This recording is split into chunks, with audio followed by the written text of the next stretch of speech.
Randos, it's your time to shine. Hi guys, welcome to my channel. Today we're going to be talking about Dogfight. Dogfight is my favorite musical in the whole wide world, and it's based off of a 1991 movie of the same name. What is it about, you may ask?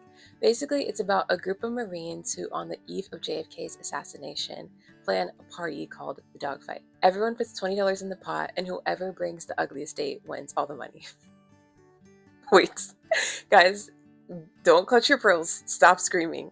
It's actually really good, but basically, from there, our main character Eddie decides to take Rose to the dogfight, and the musical is about the events leading up to it and how it happens in the aftermath of everything.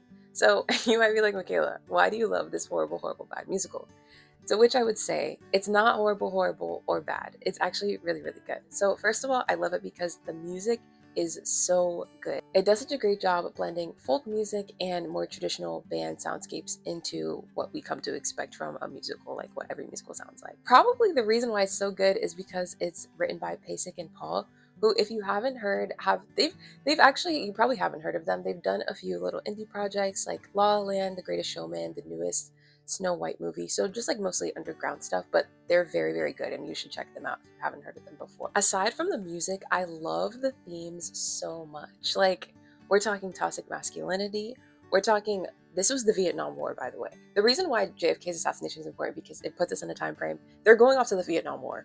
So they think they're about to go play COD, and that is not what happens at all. So the fact that this is the war that they're getting involved in, and they're like teenage naive mindset paired with the reception that they actually get when they come home, also paired with the fact that they are these Marines and they put on these costumes and go through this training, and it makes them feel so much more important than they actually are, and it's what allows them to get away with a lot of the things that they do, or in their minds it's like, we're Marines, we can do whatever they want, which is how they act to a T. I love this notion of, I guess, like the depths of toxic masculinity, or like what it actually looks like.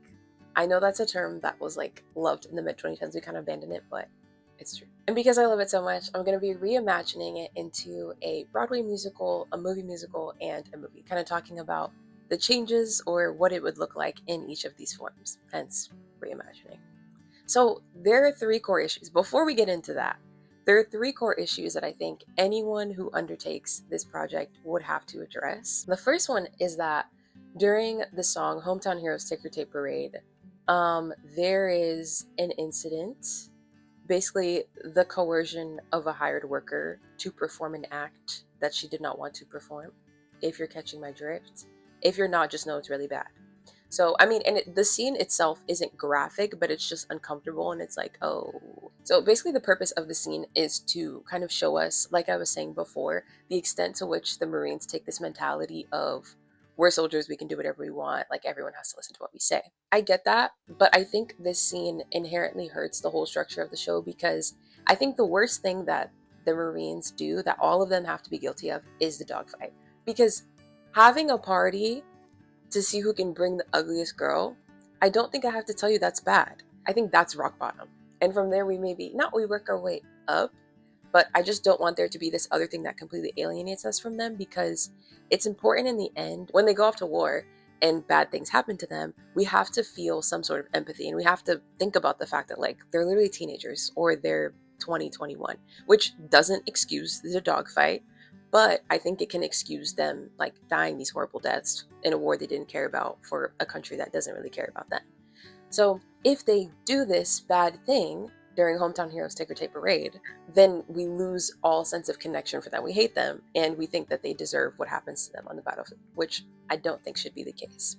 I think this is a really easy fix, though. Each of them could have their own post-war fantasy of, like, having a family. Like, literally there's a part of the song where they're like, you win a war, you pick a wife, you get respect for your whole life. They lay it out very clearly what they expect. So if we see those things, if we see them having a family, if we see them being like this war hero to their grandkids, or whatever that looks like, it's very easy to just make it into this, like, nice wholesome song. But I think the darkness comes from the audience of, like, we know that's not what's going to happen, and we know that there are probably a lot of real people that were dreaming of this kind of return, and that's not what happened again. So I think that's also a cool layer of darkness of, like, I know something you don't. The second thing is, why does Rose take Eddie back? This man literally invited you to the ugly girl competition, and within a span of, like, what, 2 hours, you're letting him go back out on a date with you. The BuzzFeed girl boss feminists are not gonna like that one. They're not gonna be like, yeah, she should definitely go back out with that guy. 2 hours later, mind you. Maybe if we gave it a couple weeks or something. No, this is one night. So the question is, why would Rose take him back? And the movie doesn't play it in like a, oh, she's pathetic and desperate and needs this kind of way. And neither does the musical. I don't think that's true of her character. It's just like there. It just kind of happens. But I think there's kind of two approaches. I think one, Eddie could kind of do the same thing he did before and basically manipulate her, being like, but I might die. Like, please go out on a date with me. And then she might be like, okay. But she could also show him some mercy and just be like, he could be like, hey, I know I don't deserve this. I've been horrible to you, but please? And she's like, I really shouldn't do this, but I will anyway. Like, just an act of pure mercy, which the definition of mercy is unmerited kindness or favor.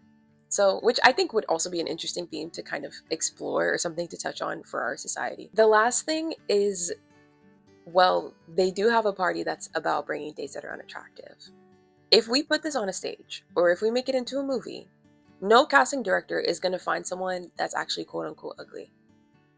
And also that's like the deeper issue here is, what even is ugly? We don't want to talk about it. We don't want to say, oh, that's ugly or that. It's hard to put a face to the idea of ugliness. So I think it's kind of hard to be like, oh, this girl's ugly. But then people are going to get online and be like, oh, she's so pretty, blah, blah, blah, whatever. But I think the point of it needs to be that Rose isn't ugly. She's just convinced herself that she is because of beauty standards and because she doesn't look like a model. But she's not ugly by any means. And so maybe if Eddie even brings her because he's actually attracted to her and wants to get to know her, but he's not ashamed to be with her, but she's not this conventional like model looking person. So I don't know, maybe features that are typically deemed as unattractive.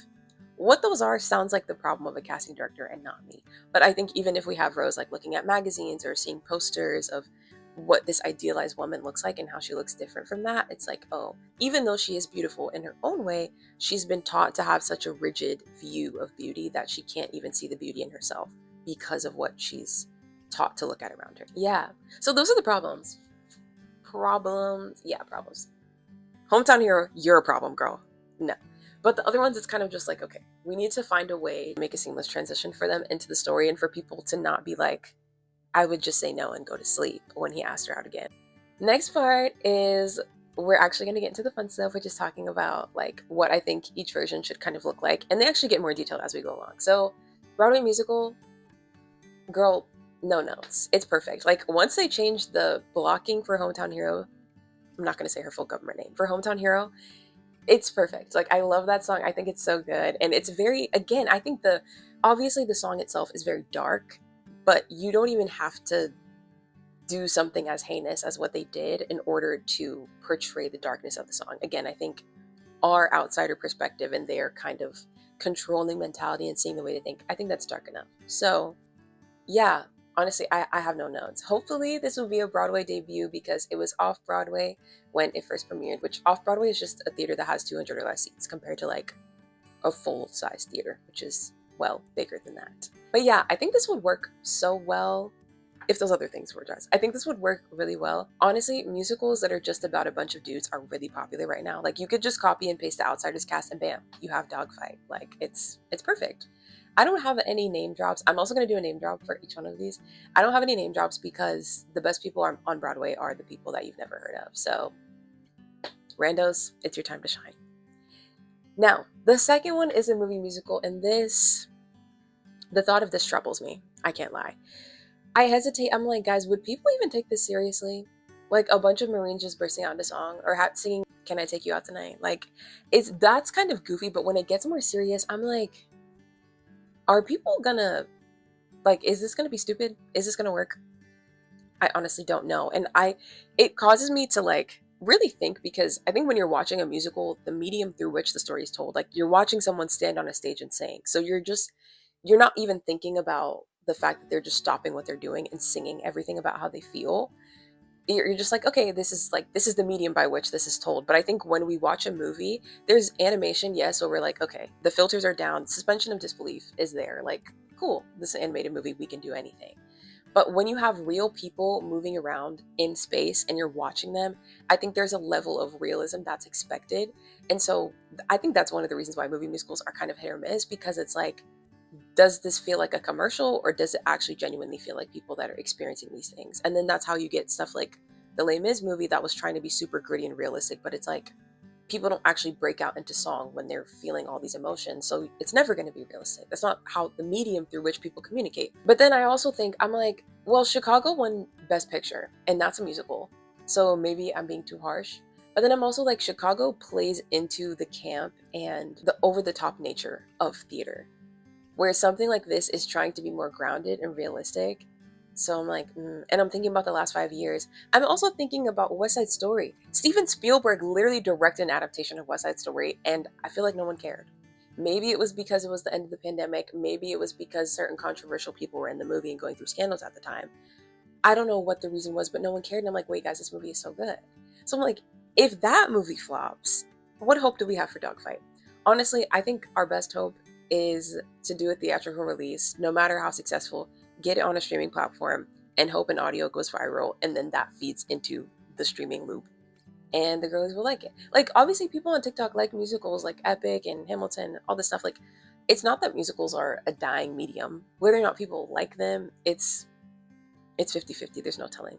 I honestly think Steven Spielberg, I'm gonna put him behind the camera and just hope that everything else works out, because that's it. If this were my personal YouTube channel and I was making a video about Dogfight, I would say that we need a remake of the 1991 movie. I'm not gonna say this movie is so good. I'm gonna say it's good. I think also, anytime I think about the movie, so for context, I first listened to the musical in like probably 2019.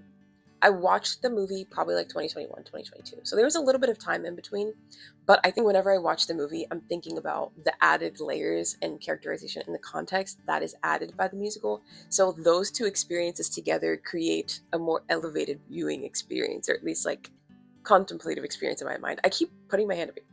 So really, I guess my aim with the movie, the remake of the 1991 movie, is to create a movie that has the depth that is in Thinking about this movie, I think everything before Eddie and Rose go on the date is really good. Like, the setup of the characters and the world and everything is great. Everything post their date, like him going back into the Marines and being reassimilated into that society, and then the experience that he has, like, all of that is so good. But I think the middle is kind of where I'm like, it's a bit undercooked in the middle. Like, you stick the toothpick in and it's still coming out with a little bit of stuff on it. So here's the thing. First of all, Eddie and Rose are two very different people. Eddie is very brash, very, like, he cusses a lot. He's like very rough around the edges, like he's a Marine. Whereas Rose is very like peace and love, hippie flowers. Like, she loves Bob Dylan. She's been seated for a complete unknown since 1960 something. She's been there since debut era. Like, she's a real Bob Dylan girly. This becomes a big point of contention for them because, I mean, at one point she literally asks him, like, why do you cuss so much? But more than that, it's like he has this very rigid, angry view of the world, and he's kind of an angry person, whereas she is much more forgiving and a lot softer. Like, how would they ever come to an understanding and a common ground and not just hate each other and think you're delusional and don't see the world as it actually is, and you're miserable and think that everyone's out to get you and that everything is just this big, terrible explosion. I don't know where I was going. Anyway, the stakes are very high going into this date because at any moment, Rose could turn to Eddie and say, you're not a Marine, you're just a boy in a costume, and I see right through your facade. Eddie could turn to Rose and be like, you're ugly, you're disgusting, and you're a loser, and no one likes you, and I don't want to be with you. Leave. They are seconds from ruin, is what I'm trying to say. So the fact that they're agreeing to go on this date, there's so much, like, tension. And speaking of tension, bro, this movie does something that I've never seen any movie do before, and it is so perfect and it works so well. But these two are so awkward together. Not necessarily when they go to the dogfight, but when they're on this date, I think part of the tension is it's like, you invited me to the ugly girl competition, and I like the tension of, I just did something really terrible to you, and now we're going to try to pretend like it didn't happen and work past it. But I think also some of the tension comes to the fact that they don't know what they're doing. Rose is very clearly Miss Stay at Home. Like she's a stay at home. That's her place in the world. And Eddie, even though he has this whole, marine thing going for him, he's literally just some guy. He just got pulled off the football team last year. Like, he's not this Casanova. Like, he's literally just an average dude. No matter what kind of, and I guess what I'm trying to say is that Rose is living a bit more honestly in terms of who she is, whereas Eddie is putting up this front. And so when they try to like hug or kiss or do anything romantic, it shows that they don't know what they're doing. But I just think movies are so, I just think that's such a bold choice. And I don't know if that was really something super that the director was super conscious of. I mean, I'm sure it was, but maybe in terms of like the meaning. But I just think it's so refreshing because now we're just so used to like seeing things where high schoolers are having like their first kiss and it's perfect and nothing's ever weird or awkward. I'm like, the uncertainty and the awkwardness with which they approach each other makes the interaction seem so much more sincere. Like, genuinely, it's almost cringeworthy watching them at times, but it's perfect because you're like, wow, it feels so real. Anyway, that's just something that this movie does really well that I would want to see in the remake because I need to make everyone cringe, but with intention. So yeah, even within this kind of structure of the beginning, middle, and end, there's also in the date, there's 3 phases, which is the icebreaker, the bridge, and the connection.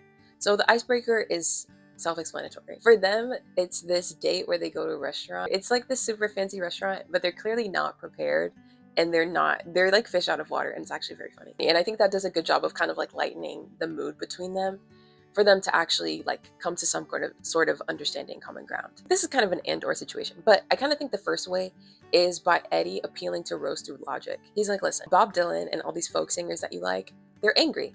They're mad that people are fighting or that whatever is going on in the world. So they sit down, they write songs in order to create change.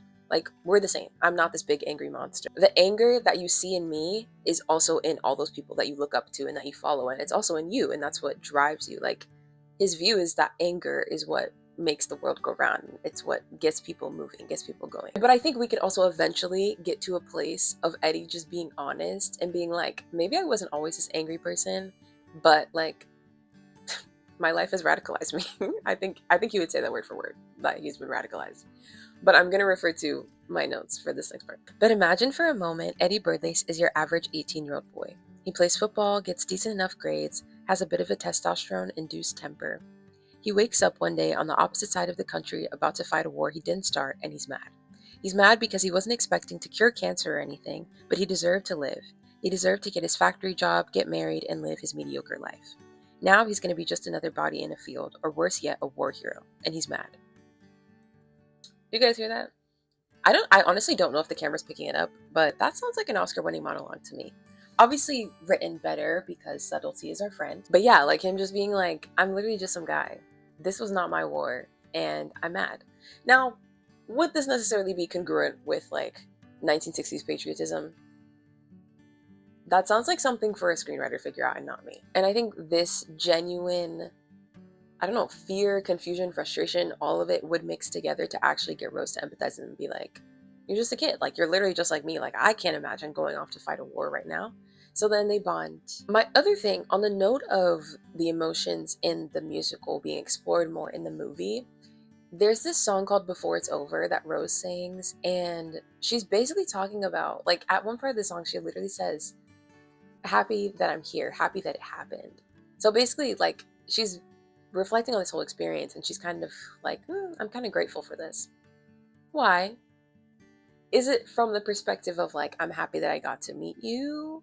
Or is it like, I'm happy that this made me more confident? Did it make her more confident? Like, what does this do for her? Which I guess is kind of hard because in the moment you can't really say, but maybe she's like, I never thought I would, like, I don't know if I ever thought I would kiss a boy before, or I don't know if I ever thought I would go out like this or something, you know what I mean? Like, it's like, okay, was she trapped in this fear of rejection, and then experiencing the very thing she was afraid of makes her able to face it now in the future, or makes her realize it wasn't so scary after all? Like, what is the good that comes of this for her, if any? Now, my other thing, this is like, I can't do this. I was thinking about it, but I was like, I can't do that. That's too mean. But I was thinking, all of the events of the story happen within one night, but it is also a flashback. It's a flashback to this one night. So the opening scene is Eddie on a bus, and he thinks about everything that happened, and then he goes into town, he goes to a couple bars, and then he goes to Rose's mom's restaurant, which she took over, and it's not just her, and they like reunite, whatever. And I love this scene, but like the sick and twisted part of my brain is like, but what if the movie just ends when he leaves? Like it's just him walking off into the night and the movie ends. Would that be a satisfying conclusion? Not really. I think it's important that we see what happens to Eddie when he's back in that environment surrounded by Marines. But also, I think if the movie just ends, it would kind of touch on this fleeting nature of human connection, and it would make it feel like, wow, like that person that you meet that you never see again. And like I think that's such a universal experience of like that stranger that you have this like magical connection with, or the funny person you have a conversation with, and then 30 years later you're like, I've never seen that person again in my life. It would be this feeling of like, this guy literally took me on a date, but it was the worst thing ever, but then he kind of made up for it and I never saw him again. But the fact they see each other again, I don't want to say it cheapens the moment, but I guess it makes it less of like the fleeting nature of human connection and like, oh wow, what are the chances I would meet you kind of thing. But I do like the ending, and so I would keep it. But if it was a DVD with bonus features, I mean, I guess there would just be an alternate ending where it would just end there. That would be something where like it would just end with him walking away at the end, and then test audiences would be like, I hate that.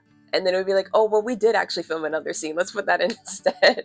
We're coming to the end of this, but I do have one last thing to say. And that is, my name drop for this would be Drew Starkey. Guys, imagine him with the buzz cut. Imagine. Well, we don't have to imagine. There's actually multiple pieces of photo evidence. But like what I'm thinking, season 2 Outer Banks male manipulator Rafe. That's what I need him to activate for this. But also, I feel like he would portray like the softness really well. Like I think he would do such a good job playing Eddie. So yeah, I need to get him and some random girl that's gonna be incredible into this movie. And that's what I want. But if we're being completely honest, none of these are probably gonna happen. So I need you all to go listen to the musical, then watch the movie. Actually, half of you listen to the musical, then watch the movie. The other half watch the movie, then listen to the musical, and leave a comment discussing how watching either first affected your experience and your understanding of the story. At least 250 words, 2 responses. It's due Sunday at 11:59. Thank you.